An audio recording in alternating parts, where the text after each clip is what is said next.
Расында, жәннатта әр-райян деп аталатын қақпа бар. Қиямет күні одан ораза ұстағандар кіреді.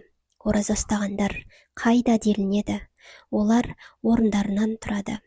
Олардан басқа ол қақпа арқылы ешкім кірмейді. Олар кіріп болған соң ол қақпа жабылады да, одан кейін ол арқылы ешкім кірмейді. Бұхари, Муслим.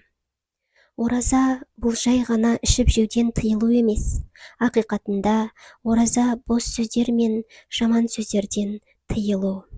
Расында ораза ұстаушының ауызашар алдында жасалған дұғасы қайтарылмайды.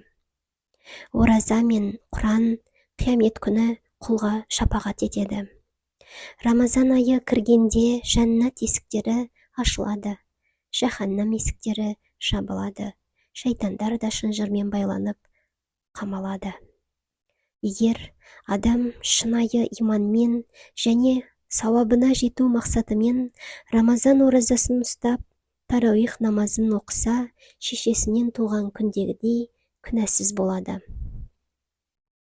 Мүмін өлгенде намаз бас жағында, садақа оң жағында, ал ораза сол жағында болады.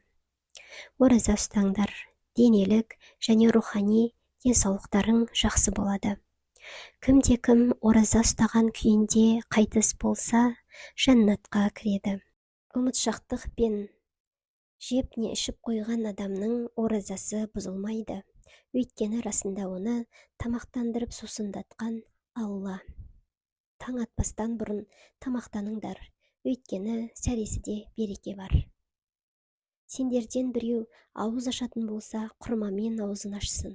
Ал егер ол құрма таппаса, онда сумен ифтар жасасын, өйткені ол расында тазартады. Алла тағала ораза ұстаймыз деген ниеттерімізді қабыл етсін. Оразаларыңыз қабыл болсын.